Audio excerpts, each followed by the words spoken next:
لو یجدون ملجا و مغارات و مدخلا، اگر یہ پالے کہیں کوئی پناہ کی جگہ یا کوئی غار مغارات اور مدخلا جہاں سر گھسانے کی جگہ ہو، لولوا الیہ وہم یجمعون، تو یہ اسی کی طرف لوٹ جائیں گے اور اپنی رسیاں توڑا لیں گے، جیسے کوئی جانور رسی توڑا کے بھاگتا ہے۔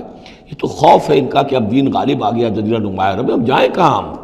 اگر کوئی جائے پناہ ہوتی ان منافقین کے لیے، کہیں سر گھسانے کی جگہ ہوتی، چھپانے کی جگہ ہوتی، تو یہ بھاگ گئے ہوتے۔ وَمِنْهُمْ مَنْ يَلْمِزُكَ فِي الصَّدَقَاتِ، اور اے نبی ان میں سے وہ بھی ہیں جو آپ پر الزام لگاتے ہیں، ملامت کرتے ہیں آپ کو صدقات کے بارے میں۔ حضور جب زکوٰۃ کا مال آتا تھا تو آپ تقسیم کرتے تھے، اب ظاہر بات ہے کہ لوگ ہیں کھڑے ہیں، کسی کو کچھ زیادہ ہو گیا کسی وقت، کسی کو آپ نے سمجھا کہ زیادہ مستحق زیادہ دے دیا۔ تو ایک منافق تھا، اس نے حضور کو ٹوک دیا، اعدل یا محمد، اے محمد عدل کرو، یہ کیا کر رہے ہو، ناانصافی کر رہے ہیں۔ تو حضور کو غصہ آیا اس پر صلی اللہ علیہ وسلم، ان لم عادل فمن یعدل، اگر میں عدل نہیں کروں گا تو کون کرے گا؟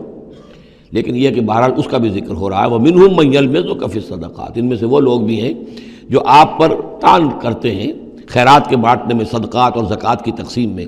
فَإِنْ أُوتُوا مِنْهَا رَضُوا، اگر انہیں کے کھتے بھر دیے جائیں، انہیں دیا جائے تو راضی ہیں۔ وَإِنْ لَمْ يُعْطَوْا مِنْهَا إِذَا هُمْ يَسْخَطُونَ، اور اگر انہیں نہ دیا جائے تو پھر وہ ناراض ہو جاتے ہیں، غصے ہوتے ہیں، لال پیلے ہوتے ہیں۔ وَلَوْ أَنَّهُمْ رَضُوا مَا آتَاهُمُ اللَّهُ وَرَسُولُهُ، اور اگر وہ راضی رہتے اس پر جو دیا انہیں اللہ نے اور اس کے رسول نے، وَقَالُوا حَسْبُنَا اللَّهُ، اور کہتے اللہ ہمارے لیے کافی ہے، سَيُؤْتِينَا اللَّهُ مِنْ فَضْلِهِ وَرَسُولُهُ، ان قریب پھر بھی بعد میں بھی اللہ تعالیٰ اور اس کے رسول ہمیں اپنے فضل سے نوازتے رہیں گے۔ اِنَّا إِلَى اللَّهِ راغبون، ہم اللہ کی طرف رغبت کرنے والے ہیں۔ اگر یہ کہتے، کاش کہتے تو کتنا اچھا ہوتا۔ اب یہاں ان صدقات کی مدیں بیان کر دی ہیں جو زکوٰۃ کی، یہی آیت ہے مشہور آیت کہ صدقات جو زکوٰۃ کی جو مدیں ہیں وہ کون کون سی ہیں۔ انما الصدقات، زکوٰۃ جو ہے تو سب سے پہلے للفقراء، مفلسوں کے لیے، والمساکین، محتاجوں کے لیے، والعاملین علیہا، اور جو بھی زکوٰۃ کا بندوبست کریں گے، زکوٰۃ جمع کریں گے، تحصیلدار ہوں گے، زکوٰۃ کا حساب کتاب رکھیں گے، زکوٰۃ تقسیم کریں گے، وہ اس کے عاملین علیہا ہیں، ان کی تنخواہیں اس میں سے دی جائیں گی۔ والمؤلفۃ قلوبہم، اور تالیف قلب کے لیے، کچھ لوگ ہوتے تھے جب تک ایک تحریک اور دعوت چل رہی ہے، بعض لوگ ہوتے ہیں معاشرے کے اندر صاحب حیثیت ہوتے ہیں، انہیں کچھ دے دلا دیا جائے تو ان کی مخالفت کم ہو جاتی ہے، ساتھی نہ بنے، کم سے کم یہ کہ ان کا مخالفت کا زور شور جو ہے کم ہو جائے، تو یہ تالیف قلب کے لیے۔ یہ مد جب اسلام غالب ہو چکا تو اس کے بعد سے ختم ہو گئی۔ اس کے بارے میں فقہا کا کہنا یہ اس وقت تک تھا جب تک کہ ابھی وہ تحریک اور دعوت چل رہی تھی، لیکن ویسی ہی سچویشن پھر کبھی دوبارہ پیدا ہو سکتی ہے تو پھر یہ مد جو ہے اس کے اندر یہ شامل ہو جائے گی۔ وفر رقاب، گردنوں کے چھڑانے میں، اور گردنوں کے چھڑانے میں کسی پر تاوان آ گیا ہے، کوئی شخص جو ہے وہ مقروض اتنا ہو گیا ہے کہ اس سے نہیں نکل پا رہا ہے، لہذا ایک یہ کہ لم سم مدد کر کے اسے گویا کہ اس کی گردن چھڑا دی جائے۔ والغارمین، جن پر تاوان بھرنا پڑے۔ وفی سبیل اللہ، اور ایک مد جو ہے فی سبیل اللہ بھی ہے، مطلب یہ ہے کہ اللہ کی راہ میں جہاد، دعوت اور اقامت دین کی جد و جہد میں بھی یہ رقم خرچ ہو سکتی ہے، لیکن اولین مستحق یہ ہے۔ انفاق فی سبیل اللہ خود اللہ کل کا کل دین کے لیے ہے، اللہ کے دین کے لیے، دعوت، تبلیغ اور جو بھی اقامت دین کی جد و جہد ہے اس کے لیے۔ لیکن یہ جو صدقات ہیں، اور زکوٰۃ بھی صدقات ہی میں شامل ہے، ان میں اولاً جو مستحق ہیں وہ ہیں غرباء اور یتیم اور مساکین اور بیوائیں، جو بھی ہیں محتاج ہیں، یہ ان کے زیادہ پہلے حقدار ہیں۔ البتہ یہ کہ اگر کسی شخص کے پاس اس طرح کی رقم بچ جائے کہ جو اس کے قریب میں جو بھی رشتہ دار ہیں، غرباء ہیں، یتامہ ہیں، مساکین ہیں، ان کو دے چکا ہے، اور وہ باقی وہ کسی دین کے کام میں دینا چاہے تو دے سکتا ہے۔ وفی سبیل اللہ وابن السبیل، اور مسافر کے لیے۔ فریضۃ من اللہ، یہ اللہ تعالیٰ کی طرف سے معین ہو گیا ہے۔ یہی لفظ آیا ہے بار بار سورہ نساء میں، جہاں کے جو احکام آئے تھے وراثت کے۔ واللہ علیم الحکیم، اور اللہ تعالیٰ سب کچھ جاننے والا ہے، کمال حکمت والا۔ ومنہم الذین یؤذون النبی، ان میں سے وہ لوگ بھی ہیں جو نبی کو ایذا پہنچاتے ہیں۔ ویقولون هو اذن، اور وہ کہتے ہیں یہ تو نرے کان ہی کان ہیں۔ ایک تو محاورہ ہمارے یہاں کان کا کچا ہونا وہ اور معنی میں ہے، لیکن یہ کہتے تھے کہ ہم نے جا کر جھوٹ بولا، حضور میری بیوی بیمار ہے، اور انہوں نے مان لیا کہ یہ کان ہی کان ہے، یہ صرف جو کچھ کہہ دیتے ہیں مان لیتے ہیں، سن لیتے ہیں، ہوا اذن، یہ تو نرے کان ہے بس۔ یہ بھی حضور کی توہین۔ ومنہم الذین یؤذون النبی ویقولون هو اذن قل اذن خیر لکم، کہہ دیجئے یہ کان تمہارے لیے بہتر ہیں، بہتری کے لیے ہیں، تمہاری خیریت اسی میں ہے۔ یؤمن باللہ و یؤمن للمؤمنین، یہاں پہ یہ ایمان کے ساتھ بے اور لام کا فرق واضح ہو جائے گا۔ وہ یقین رکھتے ہیں اللہ پر اور بات مان لیتے ہیں مومنوں کی، یہ ان کی شرافت ہے، یہ ان کی نجابت ہے، یہ ان کی مروت ہے۔ وہ جانتے ہیں تم جھوٹ بول رہے ہو لیکن نہیں کہتے کہ تم جھوٹ بول رہے ہو۔ یہ شرافت اور مروت کا معاملہ ہے، یہ نہیں ہے کہ انہیں معلوم نہیں ہے۔ بندہ مومن جو ہے وہ تو یہ ہے کہ اتقوا فراست المومن، مومن کی فراست سے ڈرو، فإنہ ینظر بنور اللہ، وہ اللہ کے نور سے دیکھتا ہے۔ تو جو عام مومن کا معاملہ یہ ہو تو رسول کا معاملہ کیا ہوگا؟ کیا انہیں پتہ نہیں چلتا تھا کہ جھوٹ بول رہے ہیں؟ لیکن آپ کی مروت اور شرافت۔ قل اذن خیر لکم یؤمن باللہ و یؤمن للمؤمنین ورحمۃ للذین آمنوا منکم، اور جو تم میں سے واقعی مومن ہیں ان کے حق میں رحمت ہے۔ والذین یؤذون رسول اللہ لہم عذاب علیم، اور جو ایذا پہنچاتے ہیں اللہ کے رسول کو ان کے لیے بڑا دردناک عذاب ہے۔ یحلفون باللہ لکم لیرضوکم، اے مسلمانوں یہ تمہارے سامنے قسمیں کھاتے ہیں اللہ کی تاکہ تمہیں راضی کریں۔ اب ظاہر بات ہے کہ حضور کا تو جا کر بہانہ جو کیا اور وہ لے کر آ گئے، اب مسلمانوں سے بھی کہہ رہے ہیں، قسمیں کھا کھا کر اپنے یقین دلا رہے ہیں کہ ہم مخلص ہیں، آپ ہمارے شک نہ کریں۔ یحلفون باللہ لکم لیرضوکم، تاکہ تمہیں راضی کر لیں۔ واللہ ورسولہ احق ان یرضوہ، اللہ اور اس کا رسول زیادہ حقدار ہیں کہ وہ انہیں راضی کریں، ان کانوا مومنین، اگر وہ واقعتاً مومن ہیں۔ الم یعلموا انہ من یحادد اللہ ورسولہ، کیا وہ جانتے نہیں ہیں کہ جو کوئی بھی مقابلہ کرے گا اور سرکشی کرے گا اللہ اور اس کے رسول کے مقابلے میں آ جائے گا، فان لہ نار جہنم خالدا فیہا، تو اس کے لیے تو جہنم کی آگ ہے جس میں وہ ہمیشہ ہمیشہ رہے گا۔ ذالک الخزی العظیم، اور یہ بہت بڑی رسوائی ہے۔ یحذر المنافقون ان تنزل علیہم سورۃ تنبئہم بما فی قلوبہم، اے مسلمانوں یہ منافق ڈرتے رہتے ہیں کہ کہیں ایسا نہ ہو کہ مسلمانوں پر کوئی ایسی صورت نازل ہو جائے کہ جو ان کو ہمارے دلوں کی حالت بتا دے۔ اللہ کی طرف سے وحی آ سکتی ہے، ہم جو کہ جھوٹ بول رہے ہیں ہمارا پردہ چاک کر دیا جائے اور ہمارا جو ہے وہ ہمارے لیے شامت آ جائے۔ قل استہزئوا، کہیے کہ نہیں ڈرتے، ابھی تم استہزاء کرتے رہو، ان اللہ مخرج ما تحذرون، لیکن بہرحال ایک وقت آئے گا جس چیز سے تم ڈر رہے ہو اللہ اسے ظاہر کر دے گا، عیاں کر دے گا۔ وَلَئِن سَأَلْتَهُمْ لَيَقُولُنَّ، اور اگر آپ ان سے پوچھیں گے تو کہیں گے اِنَّا كُنَّا نَخُوضُ وَنَلْعَبُ، وہ جب بکواس کرتے تھے آپس میں، حضور کے خلاف بات کر رہے ہیں، کسی مومن صادق کے اوپر کوئی تہمت لگا رہے ہیں، اب اگر کسی نے جا کر کوئی بات بتا دی حضور کو کہ فلاں شخص تو یہ کہہ رہا تھا، عبداللہ ابن ابی یہ کہہ رہا تھا، فلاں نے یہ کہا ہے، حضور نے بلایا، طلب کیا، پوچھا، تو اب وہاں پر آئیں گے وَلَئِن سَأَلْتَهُمْ، اگر پوچھیں گے باز پرس کریں گے آپ ان سے، لَيَقُولُنَّ، وہ لازماً کہیں گے اِنَّمَا كُنَّا نَخُوضُ وَنَلْعَبُ، یہ تو ویسے ہی ذرا گپ بازی میں لگے ہوئے تھے، یہ تو تھوڑی سی جو تھی ہماری گفتگو جو ہو رہی تھی وہ لائٹ وین میں گفتگو ہو رہی تھی، اس کو خامخواہ اس شخص نے جو ہے وہ سنجیدگی سے لے لیا، ہم کھیل رہے تھے دل لگی میں، یہ بات ہم نے کہہ دی تھی۔ قُلْ أَبِاللَّهِ وَآيَاتِهِ وَرَسُولِهِ كُنتُمْ تَسْتَهْزِئُونَ، کہیے تو کیا تم اللہ کے ساتھ اور اس کی آیات کے ساتھ اور اس کے رسول کے ساتھ استہزاء کر رہے تھے؟ تمسخر، یہ دل لگی تمہاری، بازی بازی بارش بابا ہم بازی، اب اللہ اور رسول جو ہیں اور اس کی آیات جو ہیں وہ بھی تمہارے لیے تختہ برس بن گئی ہیں استہزاء اور تمسخر کا۔ لا تعتذروا، اب بہانے مت بناؤ، قد کفرتم بعد ایمانکم، تم کفر کر چکے ہو اپنے ایمان کے بعد۔ ان نعفو عن طائفۃ منکم، اگر ہم تمہاری ایک جماعت کی طرف سے درگزر کریں گے، نعذب طائفۃ، تو کسی دوسری جماعت کو ہم عذاب بھی اب دیں گے، اب وہ وقت آ رہا ہے کہ تمہیں سزائیں بھی ملیں گی، بأنہم کانوا مجرمین، اس لیے کہ وہ مجرم تھے۔ المنافقون والمنافقات بعضهم من بعض، یہ منافق مرد اور منافق عورتیں سب ایک دوسرے میں ہی سے ہیں، یعنی ان کی کا گٹھ جوڑ ہے۔ یامرون بالمنکر، یہ بدی کا حکم دیتے ہیں، بجائے اس کے کہ امر بالمعروف کرتے، یہ برائی کا حکم دیتے ہیں۔ وینہون عن المعروف، اور نیکی سے روکتے ہیں، مت خرچ کرو، سنبھال کے رکھو، پاگل ہو گئے ہو، آخر مستقبل کی فکر کرنی چاہیے، لہذا وہ نہیں عن المعروف اور امر بالمنکر۔ یامرون بالمنکر وینہون عن المعروف ویقبضون ایدیہم، اپنے ہاتھوں کو مٹھیوں کو بند رکھتے ہیں، خرچ نہیں کرتے۔ نسوا اللہ فنسیہم، انہوں نے اللہ کو بھلا دیا تو اللہ نے انہیں بھلا دیا، نظر انداز کر دیا۔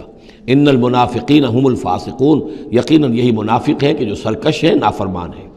وعد اللہ المنافقین والمنافقات والکفار نار جہنم خالدین فیہا، اللہ نے وعدہ کیا ہے ان منافق مردوں اور منافق عورتوں سے اور تمام کفار سے آگ کا، جہنم کے آگ کا، خالدین فیہا جس میں وہ ہمیشہ ہمیشہ رہیں گے، ہی حسبہم بس وہی ان کے لیے کفایت کرے گی، ولعنہم اللہ اور اللہ تعالیٰ نے ان پر لعنت فرما دی ہے، ولہم عذاب مقیم اور ان کے لیے عذاب ہے قائم رہنے والا، مسلسل دائم اور قائم عذاب۔ کالذین من قبلہم، اسی طرح کے وہ لوگ، یہ بھی ان لوگوں کی مانند ہے کہ جو ان سے پہلے تھے، کانوا اشد منکم قوۃ، وہ تم سے کہیں بڑھ کر تھے طاقت میں، واکثر اموالا اور بہت زیادہ تھے مال میں، واولادن اور اولاد میں، یعنی یہ قومیں جو گزری ہیں کافروں کی، قوم سمود اور قوم عاد، وہ تم سے کہیں بڑھ کر تھی قوت میں بھی اور اپنی تعداد میں بھی، مال میں، اولاد میں۔ فاستمتعوا بخلاقہم، انہوں نے بھی اپنے اپنے وقت میں اپنے نصیب کا فائدہ اٹھا لیا، اپنا حصہ وصول کر لیا۔ فاستمتعتم بخلاقکم، اب تم بھی اپنا حصہ مکمل کر چکے ہو، اب تمہارا انجام بہت قریب آ چکا ہے۔ کما استمتع الذین من قبلکم بخلاقہم، جیسے کہ ان لوگوں نے اپنا حصہ وصول کر لیا تھا اور اس سے فائدہ اٹھا لیا تھا جو تم سے پہلے تھے۔ وخذتم کالذی خاضوا، اور تم نے بھی اسی طرح کی روش اختیار کی جو انہوں نے اختیار کی تھی۔ اولئک حبطت اعمالہم فی الدنیا والآخرہ، یہ وہ لوگ ہیں کہ جن کے تمام اعمال دنیا اور آخرت سب میں حبط ہو گئے۔ واولئک هم الخاسرون، اور یقیناً یہی ہے خسارے میں رہنے والے۔ الم یاتہم نبأ الذین من قبلہم، کیا ان کے پاس خبریں آ نہیں چکی ہیں ان کی جو ان سے پہلے تھے؟ قوم نوح وعاد وثمود وقوم ابراہیم واصحاب مدین والمؤتفکات، نوح کی قوم اور عاد اور سمود اور قوم ابراہیم، یہ واحد مقام ہے قرآن مجید میں جس میں قوم ابراہیم کا بھی تذکرہ اس انداز میں ہے کہ شاید ان پر بھی عذاب آیا ہو، لیکن صراحتاً اس کا ذکر پورے قرآن میں کہیں نہیں ہے۔ وہ اصحاب مدین اور مدین کے لوگ، والمؤتفکات اور ان بستیوں کی جو الٹ دی گئی تھی، سدوم اور عامورہ، اتتہم رسلہم بالبینات، آئے ان کے پاس ان کے رسول واضح احکام لے کر، واضح نشانیاں لے کر۔ فما کان اللہ لیظلمہم، تو اللہ تعالیٰ ان پر ظلم کرنے والا نہیں تھا، لیکن کانوا انفسہم یظلمون، بلکہ وہ اپنے اوپر خود ہی ظلم ڈھاتے رہے۔ والمؤمنون والمؤمنات بعضهم اولیاء بعض، وہ منافق مرد اور منافق عورتوں کی بات تھی۔ اب فرمایا اور ایمان والے مرد اور ایمان والی عورتیں، بعضهم اولیاء بعض، وہ ایک دوسرے کے ساتھی ہیں، ایک دوسرے کے پشت بنا ہے، مددگار ہیں۔ یامرون بالمعروف، ان کا طرز عمل یہ ہے کہ نیکی کا حکم دیتے ہیں، مشورہ دیتے ہیں، وینہون عن المنکر، بدی سے روکتے ہیں، ویقیمون الصلاۃ، نماز قائم کرتے ہیں، ویؤتون الزکوٰۃ، اور زکوٰۃ ادا کرتے ہیں، ویطیعون اللہ ورسولہ، اور اللہ اور اس کے رسول کی اطاعت کرتے ہیں۔ اولئک سیرحمہم اللہ، یہی ہیں وہ لوگ جن پر اللہ تعالیٰ رحمت فرمائے گا۔ ان اللہ عزیز حکیم، یقیناً اللہ زبردست ہے، حکمت والا۔ اللہم ربنا اجعلنا منہم۔ وعد اللہ المؤمنین والمؤمنات جنات تجری من تحتها الانہار خالدین فیہا، اللہ نے وعدہ کیا ہے مومن مردوں اور مومن عورتوں سے ان باغات کا جن کے دامن میں یا جن کے نیچے ندیاں بہتی ہوں گی اور اس میں وہ ہمیشہ رہیں گے۔ ومساکن طیبۃ فی جنات عدن، اور بڑے ستھرے اور بہت عمدہ مکان رہائش کے لیے ان کو دے گا، رہنے کے باغات میں، ریزیڈینشل گارڈنز میں۔ وَرِضْوَانٌ مِّنَ اللَّهِ اکبر، یہ ساری چیزیں تو ہے ہی، سب سے بڑی شے یہ کہ اللہ ان سے راضی ہو جائے گا۔ رضا اللہ کی وہ سب سے بڑی شے ہے، سب سے بڑی نعمت ہے۔ ذَلِكَ هُوَ الْفَوْزُ الْعَظِيمُ، وہ تو ہے بہت ہی بڑی کامیابی۔ یا ایھا النبی جاہد الکفار والمنافقین واغلظ علیہم، اے نبی صلی اللہ علیہ وسلم آپ جہاد کیجئے کفار سے بھی اور منافقین سے بھی، اور ان پر سختی کیجئے۔ یہ دیکھیے آیت 2 مرتبہ آئی ہے قرآن مجید میں، یہ جو کہ تم سورہ تحریم میں بھی آئے گی جو کہ یوں سمجھیے 28ویں پارے کی آخری، یہاں پھر آئی ہے، لیکن یہاں لفظ جہاد کو نوٹ کر لیجئے، یہاں جہاد بمعنی قتال نہیں آ سکتا۔ منافقین کے ساتھ آپ نے کبھی جنگ نہیں کی، جہاد جد و جہد، کوشش، ان کی ریشہ دوانیوں کو ختم کرنا، ان کی سازشوں کا زور توڑنا، یہ جہاد تھا۔ یہ جہاد، قتال کی کوئی نوبت منافقین کے ساتھ کبھی کوئی قتال نہیں ہوا۔ یہاں جہاد خالص اس جہاد کے معنی میں ہے جو قتال سے کم تر ہے، دون القتال۔ یا ایھا النبی جاہد الکفار والمنافقین، اے نبی آپ مجاہدہ کیجئے، جد و جہد کیجئے۔ اسی لیے جب غزوہ تبوک سے آپ واپس آ رہے تھے تو ایک حدیث ہے کہ آپ نے فرمایا رجعنا من الجہاد الاصغر الى الجہاد الاکبر، ہم چھوٹے جہاد سے بڑے جہاد کی طرف لوٹ آئے ہیں۔ اب اس کی تعبیریں مختلف کی گئی ہیں کہ اتنا بڑا جہاد سلطنت روما کے خلاف گئے تھے، اسے آپ جہاد اصغر کہہ رہے ہیں، وہاں سے لوٹ کر ہم آ گئے، اب جہاد اکبر سامنے ہے۔ تو اس کی عام طور پر جو توجیہ لوگوں نے کی ہے وہ تو یہ ہے کہ یہ جہاد جو نفس کے خلاف ہے وہ سب سے اکبر ہے، سب سے بڑا ہے، اور یہ بات صحیح ہے۔ آپ سے پوچھا گیا ای الجہاد افضل یا رسول اللہ، آپ نے فرمایا ان تجاہد نفسک فی طاعت اللہ، کہ اللہ کے رسول یہ بتائیے کہ سب سے افضل جہاد کس کا ہے؟ آپ نے فرمایا کہ تم جہاد کرو اپنے نفس کے خلاف اور اسے اللہ کا مطیع بناؤ۔ تو اسی پر گویا کہ اس کو محمول کیا ہے، لیکن میرے نزدیک حقیقت یہ ہے کہ اب یہ جو مارے آستین تھے، کہ جو مدینے کے اندر منافقین تھے، اب ان کے خلاف جہاد کرنا تھا، اور اس میں چونکہ اندیشے تھے کہ ان کے تعلقات تھے اوس اور خزرج کے لوگوں کے ساتھ، عام لوگوں کے ساتھ دوستیاں تھیں، تو اس میں فتنے اٹھ جاتے۔ واپس آ کر آپ نے مسجد زرار کو پھر جلایا ہے، گرایا ہے، یہ بہت بڑا قدم تھا۔ عام مسلمان جو اس پر مشتعل بھی ہو سکتے تھے کہ مسجد کو گرا رہے، لیکن یہ کہ یہ اقدامات آپ نے کیے ہیں صلی اللہ علیہ وسلم اس آیت کے اترنے کے بعد اور تبوک سے واپسی کے بعد۔ یا ایھا النبی جاہد الکفار والمنافقین واغلظ علیہم، اے نبی جہاد کیجئے کافروں سے بھی اور منافقین سے بھی، اور ان پر سختی کیجئے۔ ومأواہم جہنم، ان کا ٹھکانہ جہنم ہے، وبئس المصیر، اور وہ بہت برا ٹھکانہ ہے۔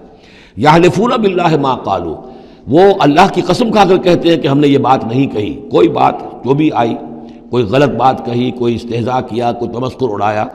وَلَقَدْ قَالُوا كَلِمَةَ الْكُفْرِ، حالانکہ انہوں نے کہا ہے کفر کا کلمہ۔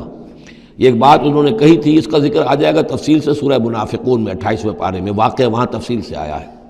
تو لیکن یہ کہ کسی نوجوان نے آ کر حضور کو بتا دیا کہ اس نے یہ کہا ہے، اب حضور نے طلب فرمایا، انہوں نے کہا نہیں یہ بالکل جھوٹ بولتا ہے اس نے، یہ اور اس نے خامخواہ جو ہے فتنہ اٹھانے کی کوشش کی ہے۔ تب یہ آیت نازل ہوئی، اللہ نے اس نوجوان کو سچا کیا اس آیت کے ذریعے سے کہ جھوٹ وہ عبداللہ ابن ابی بول رہا ہے، یہ نوجوان نہیں بول رہا۔ یحلفون باللہ ما قالوا، وہ قسم کھا رہے ہیں اللہ کی کہ ہم نے وہ بات نہیں کہی۔ وَلَقَدْ قَالُوا كَلِمَةَ الْكُفْرِ، حالانکہ انہوں نے کہا کلمہ کفر۔ وَكَفَرُوا بَعْدَ اسلامہم، اور وہ اپنے اسلام کے بعد کفر منکر ہو چکے، کفر کر چکے۔ وَهَمُّوا بِمَا لَمْ يَنَالُوا، اور انہوں نے ارادہ کیا تھا اس شے کا کہ جس کو وہ حاصل نہ کر سکے۔ یہ ایک خاص واقعہ ہوا تھا کہ جب تبوک سے واپس آپ آ رہے تھے تو ایک موقع پر آپ عام راستے سے، قافلے سے ذرا ہٹ کر ایک پہاڑی راستے کی طرف سے آپ کا گزر ہوا، اور وہ تنگ راستہ تھا، وہاں سے بس ایک ہی اونٹ ایک وقت میں گزر سکتا تھا۔ حضور کے ساتھ 2 آپ کے صحابہ تھے۔ وہاں ان لوگوں نے کوشش کی، منافقین نے، کچھ لوگ تھے کہ جنہوں نے اپنے ڈھاٹے باندھ لیے کہ پہچان میں نہ آئے، اور رات کی تاریکی میں انہوں نے ہاتھ چلایا، چاہتے تھے کہ حضور کو شہید کر دیں۔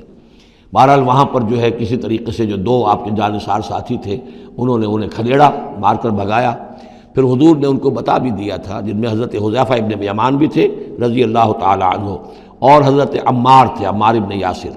ان دونوں کو بتا دیا تھا کہ فلاں فلاں نام ہے، یہ فلاں فلاں منافق ہے، لیکن یہ میرا راز رہے گا تمہارے پاس، تم نے یہ نام کسی کو بتانے نہیں ہے۔ یہ اسی لیے حضرت حذیفہ کا نام پڑ گیا تھا صاحب سر النبی، نبی کا ایک راز ہے ان کے پاس، نبی کے ایک رازدان، وہ حضرت حذیفہ ابن یمان۔ وَهَمُّوا بِمَا لَمْ يَنَالُوا، انہوں نے تو ارادہ کیا تھا وہ چیز جو وہ حاصل نہ کر سکے۔ وَمَا نَقَمُوا إِلَّا أَنْ أَغْنَاهُمُ اللَّهُ وَرَسُولُهُ، اور یہ نہیں انتقام لے رہے مگر اس شے کا کہ اللہ نے اور اس کے رسول نے انہیں غنی کر دیا ہے۔ اللہ اور ان کا رسول ان کی طلب مال کو دیکھ کر انہیں صدقات میں سے، مال غنیمت میں سے بفراغت دیتا رہا، من فضلہ ہی، اپنے فضل سے۔ وَإِن يَتُوبُوا يَكُ خَيْرًا لَّهُمْ، اب بھی اگر توبہ کر لیں تو یہ ان کے لیے بہتر ہوگا۔ وَإِن يَتَوَلَّوْا، اور اگر وہ پیٹھ موڑیں گے، يُعَذِّبُهُمُ اللَّهُ عَذَابًا أَلِيمًا، اللہ انہیں عذاب دے گا، بہت دردناک عذاب، فی الدنیا والآخرہ، دنیا میں بھی اور آخرت میں بھی۔ وَمَا لَهُمْ فِي الْأَرْضِ مِن وَلِيٍّ وَلَا نَصِيرٍ، اور پوری زمین میں ان کے لیے نہ کوئی ولی ہوگا، پشت پناہ ہوگا، مددگار ہوگا، اور نہ ہی کوئی حامی ہوگا۔ وَمِنْهُمْ مَنْ عَاهَدَ اللَّهُ، اب یہ وہ 3 آیتیں آ گئی ہیں جو میری تقریروں میں بہت مرتبہ آئی ہیں، ہم مسلمانان پاکستان کے لیے خاص لمحہ فکریہ ہیں۔ مدینہ کے منافقین کی ایک خاص قسم کا تذکرہ ہو رہا ہے۔ وَمِنْهُمْ مَنْ عَاهَدَ اللَّهُ، ان میں سے وہ لوگ بھی ہیں جنہوں نے اللہ سے عہد کیا تھا، لَئِنْ آتَانَا مِنْ فَضْلِهِ، اگر اللہ ہمیں اپنے فضل سے نواز دے گا، غنی کر دے گا، دولت دے دے گا، دولت مند کر دے گا، لَنَصَّدَّقَنَّ وَلَنَكُونَنَّ مِنَ الصَّالِحِينَ، ہم خوب صدقہ خیرات کریں گے اور نیک بن جائیں گے۔ فَلَمَّا آتَاهُم مِنْ فَضْلِهِ، جب اللہ نے انہیں نواز دیا اپنے فضل سے، غنی کر دیا، بَخِلُوا بِهِ، اب اس دولت کے ساتھ بخل کیا، وَتَوَلَّوْا وَهُمْ مُعْرِضُونَ، اور پیٹھ موڑ لی اور اعراض کیا۔ فَعَاقَبَهُمْ نِفَاقًا فِي قُلُوبِهِمْ، تو اللہ نے سزا کے طور پر ڈال دیا ان کے دلوں میں نفاق۔ عاقبہم، عقوبت، سزا۔ دنیا میں نقد سزا یہ ملتی ہے اللہ سے کوئی وعدہ کر کے پھر جانے کی کہ نفاق جو ہے وہ دل میں پیدا ہو جاتا ہے۔ یہ نفاق ہے پاکستان کے مسلمانوں کا روگ۔ پاکستان بنایا تھا، پاکستان کا مطلب کیا؟ لا الہ الا اللہ۔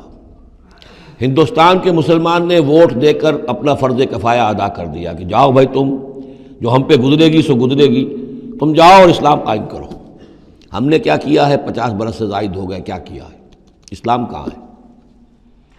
یہ بے وفائی، یہ بد عہدی، اس کا نتیجہ کیا ہے؟ 3 نفاق ہیں جو اس قوم کے اوپر مسلط ہو گئے۔ نفاق باہمی، اب وہ قوم نہیں رہی، قومیتوں میں تحلیل ہو چکی ہے، اب عصبیتیں ہیں، صوبائیت ہے، لسانیت ہے، اور نہ معلوم کیا کچھ ہے، فرقہ واریت ہے۔ دوسرے، کردار کا بیڑا غرق ہو گیا۔ آیت المنافق ثلاث، حضور نے فرمایا منافق کی 3 نشانیاں ہیں، جس میں یہ تینوں چیزیں ہیں، خواہ وہ انسامہ وصلہ، چاہے روزہ رکھتا ہو، نماز پڑھتا ہو، اپنے آپ کو مسلمان سمجھتا ہو، وہ منافق ہے۔ جب بولے جھوٹ بولے، جب وعدہ کرے خلاف ورزی کرے، اور جب کہیں امین بنا دیا جائے خیانت کرے۔ وہ دیکھ لیجئے اپنی قوم کو، جو جتنا بڑا ہے الا ماشاء اللہ، ایکسیپشنز پروو دی رول، قانون یہی ہے، جو جتنا بڑا اتنا ہی جھوٹا، اتنا ہی خائن، اور اتنا ہی وعدہ خلاف۔ اور تیسرا اور میرے نزدیک سب سے بڑا نفاق جو ہے وہ ہمارے دستور میں ہے۔ The most sacred document of a state is the constitution۔ اور منافقت کا پلندہ ہے کہ ایک ہاتھ سے اسلام داخل کرتے ہیں، دوسرے سے نکال دیتے ہیں۔ ایک دفعہ دیکھیں تو اسلام ہی اسلام، کیا اللہ، اتنی بڑی بات، no legislation can be done repugnant to the Quran and the Sunnah۔ اتنی بڑی بات، یہ تو معلوم ہوتا ہے کہ سورہ الحجرات کی پہلی آیت کا ترجمہ کر کے دستور میں لکھ دیا، لیکن اس کے ساتھ ہی اس کے اوپر کوئی اس پہ عمل کرنا ضروری نہیں ہے، وہ لکھی رہے گی بس۔ اور ہم نے ایک آئیڈیالوجی کونسل بنا دی ہے، وہ اس کے مطابق سفارشات پیش کرتی رہے گی، اور ہر سال اس کی رپورٹ پیش ہو جایا کرے گی، خلاص۔ کوئی اس میں سینکشن نہیں، کوئی اس کے نافذ کرنے کی کوئی ذمہ داری نہیں، کوئی پابندی نہیں۔ فیڈرل شریعت کورٹ، کیا کہنے ہیں فیڈرل شریعت کو، بڑے بڑے چوٹی کے علماء، اور کیا کیا تنخواہیں ان کو ملی ہیں، اور کیا کیا مراعات ملی ہیں، وہ سب کچھ ہے، لیکن صورت کیا ہے؟ دستور پاکستان بھی تمہارے دائرے سے خارج، عدالتی قوانین بھی تمہارے دائرے سے خارج، یہاں تک کہ آئلی قوانین بھی تمہارے دائرے سے خارج، مالی قوانین بھی 10 سال کے لیے خارج۔ تو کیا کرو گے بیٹھ کے؟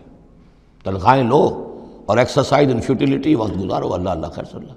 منافقت میرے نزدیک اس پوری دنیا کے اندر شاید دستور کی سطح پر ایسی منافقت کہیں اور موجود نہ ہو۔ یہ ہے ہمارا روگ اصل۔ فَعَاقَبَهُمْ نِفَاقًا فِي قُلُوبِهِمْ، تو اللہ نے عقوبت کے طور پر، سزا کے طور پر ان کے دلوں میں نفاق پیدا کر دیا، إِلَىٰ يَوْمِ يَلْقَوْنَهُ، اور یہ نفاق اب رہے گا اس دن تک جس دن کے یہ ملاقات کریں گے اللہ سے۔ یہ کانٹا ان کے دلوں سے نکلے گا نہیں۔ بما اخلف اللہ ما وعدوہ، بسبب اس وعدہ خلافی کے جو انہوں نے اللہ سے کیا، وبما کانوا یکذبون، اور بسبب اس جھوٹ کے جو انہوں نے بولا۔ الم یعلموا ان اللہ یعلم سرهم ونجواهم، کیا انہیں یہ معلوم نہیں ہے کہ اللہ تعالیٰ ان کی چھپی اور کھلی چیزوں کو، چھپی چیزیں اور جو نجوا کرتے ہیں، یہ لوگ بیٹھ کر آپس میں سازشیں کرتے ہیں، اللہ ان سے واقف ہے۔ وَأَنَّ اللَّهَ عَلَّامُ الْغُيُوبِ، اللہ تعالیٰ تو تمام غیب کا جاننے والا ہے۔ الَّذِينَ يَلْمِزُونَ الْمُطَوِّعِينَ مِنَ الْمُؤْمِنِينَ، یہ لوگ کہ جو اہل ایمان میں سے جو بھی نیکی کی کوشش کرتے ہیں اپنی طرح دل سے، اپنی امکانی حد تک ان کے اوپر تان کرتے ہیں، استہزاء کرتے ہیں۔ جب حضور نے فرمایا تھا کہ اب یہ بڑی مہم ہے، اب جو بھی کچھ لا سکتے ہو پیش کرو، گویا کہ جدید اسلام میں ہم کہیں گے چندے کی اپیل کی، ڈونیشنز چاہیے، تو ایک ابو عقیل انصاری تھے، انہوں نے یہ کیا کہ کچھ نہیں تھا ان کے پاس، ساری رات مزدوری کی ایک باغ میں جا کر، اور وہ کھینچ کر کنویں سے پانی باغ کو سیراب کیا۔ صبح کو انہیں کچھ کھجوریں ملی، رات بھر کی مزدوری، آدھی لے جا کر اپنے گھر میں دے دی اپنی بیوی بچوں کو، اور آدھی لا کر حضور کی خدمت میں پیش کر دی۔ حضور نے فرمایا کہ یہ جو کھجوریں ہیں یہ اس پورے ڈھیر کے اوپر پھیلا دو، یہ سب پر بھاری ہیں۔ لیکن وہاں جو منافق تھے انہوں نے اب فقے چست کرنے شروع، جی ہاں ان کھجوروں کے بغیر تو یہ مہم چل ہی نہیں سکتی تھی، کیا کہنے صاحب، یہ تو بہت بڑا صدقہ انہوں نے کیا ہے، بہت بڑا معاملہ ہے۔ تو یہ اب تانے دے رہے ہیں، ان کا دل دکھا رہے ہیں۔ الذین یلمزون المطوعین من المؤمنین فی الصدقات والذین لا یجدون الا جہدہم، وہ بیچارے کہ جن کے پاس اپنی محنت مشقت کے سوا کچھ ہے ہی نہیں، فیسخرون منہم، ان سے مذاق کرتے ہیں، ٹھٹے کرتے ہیں، سخر اللہ منہم، اللہ تعالیٰ ان کا مذاق اڑائے، ولہم عذاب علیم، اور ان کے لیے دردناک عذاب ہے۔ استغفر لہم، اب یہ سخت ترین آیت ہے قرآن مجید میں منافقین کے لیے، یا وہ تھی جو سورہ نساء میں تھی، ان المنافقین فی الدرک الاسفل من النار، منافق آگ کے سب سے نچلے طبقے میں ہوں گے، یا یہ ہے استغفر لہم، اے نبی اب آپ ان کے لیے استغفار کریں، او لا تستغفر لہم، یا ان کے لیے استغفار نہ کریں، ان تستغفر لہم 70 مرتن، اگر آپ 70 مرتبہ بھی ان کے لیے استغفار کریں گے فلن یغفر اللہ لہم، تب بھی اللہ تعالیٰ انہیں معاف نہیں فرمائے گا۔ ذالک بانہم کفروا باللہ ورسولہ، یہ اس لیے کہ یہ اللہ اور اس کے رسول کے ساتھ کفر کر چکے، واللہ لا یہدی القوم الفاسقین، اور اللہ ایسے فاسقوں کو ہدایت نہیں دیتا۔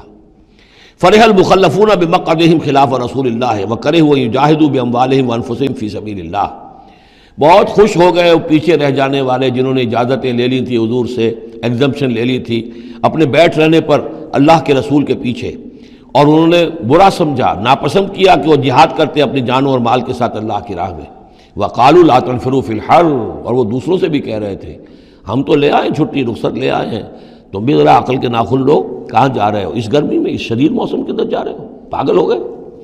لا تنفروا فی الحر، اس گرمی میں مت نکلو۔ قل نار جہنم اشد حرا، اے نبی ان سے کہہ دیجئے جہنم کی آگ اس سے کہیں زیادہ گرم ہے۔ لو کانوا یفقہون، کاش کہ ان کو تفقہ حاصل ہوتا، فہم حاصل ہوتا۔ فلیضحکوا قلیلا ولیبکوا کثیرا، تو انہیں چاہیے کہ ہنسیں کم روئیں زیادہ، جزاء بما کانوا یکسبون، بدلہ اس کا کہ جو کمائی انہوں نے کی ہے۔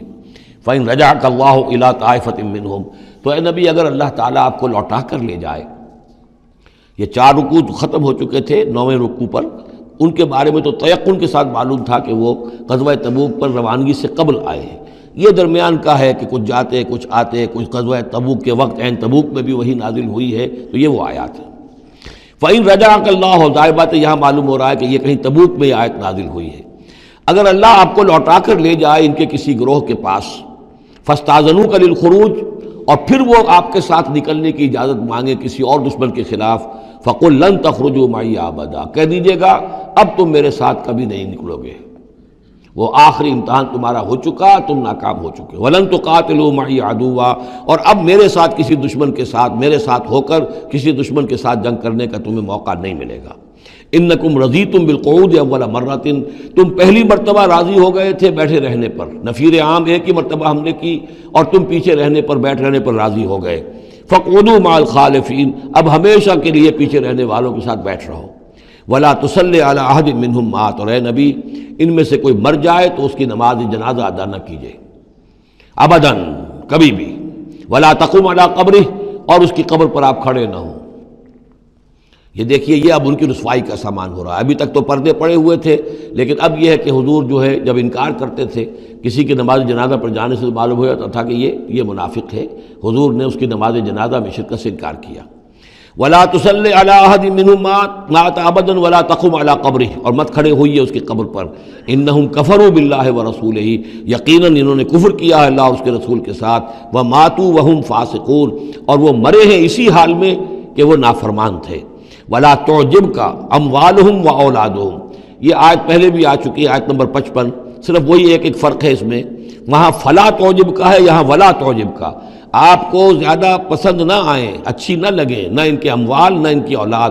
انما یرید اللہ ان یعذبہم، یہاں لام کی بجائے ان آ گیا ہے، اللہ چاہتا یہ ہے کہ انہیں عذاب دے انہی چیزوں کے ذریعے سے دنیا میں، وتزہق انفسہم وہم کافرون، اور ان کی جانیں نکلیں اسی حالت کفر میں۔